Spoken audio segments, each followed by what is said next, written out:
இறையேசுவில் அன்புக்குரியவர்களே, இந்த உலகத்தில் எங்கு பார்த்தாலும் கலப்படம், எதிலும் கலப்படம்.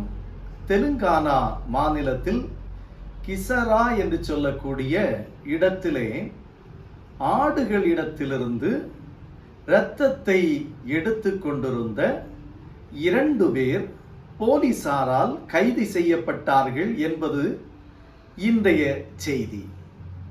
எதற்காக இந்த இரத்தம் உயிருள்ள ஆடுகளிலிருந்து எடுக்கப்பட்டது என்று சொன்னால், மனித இரத்தம் என்று சொல்லி லேபிள் ஒட்டப்பட்டு மருத்துவமனைகளில் விற்பதற்காக இது எடுக்கப்பட்டதாக போலீசார் விசாரணையில் கண்டுபிடித்திருக்கிறார்கள்.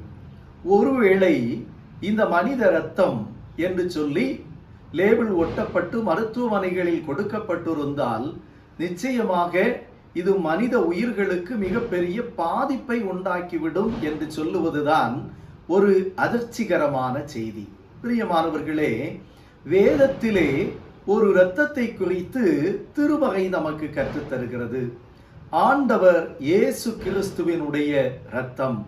அந்த இரத்தம் 1 யோவான் 1வது அதிகாரம் 7வது வசனம் சொல்லுகிறது, ஆண்டவராகிய இயேசு கிறிஸ்துவினுடைய இரத்தம் நம்முடைய சகல பாவங்களிலிருந்தும் நம்மை விடுவித்து நம்மை ஆசீர்வதிக்கும், விடுதலையாக்கும் என்று சொல்லி திருமறையிலே நாம் கண்டுகொள்ள முடிகின்றது.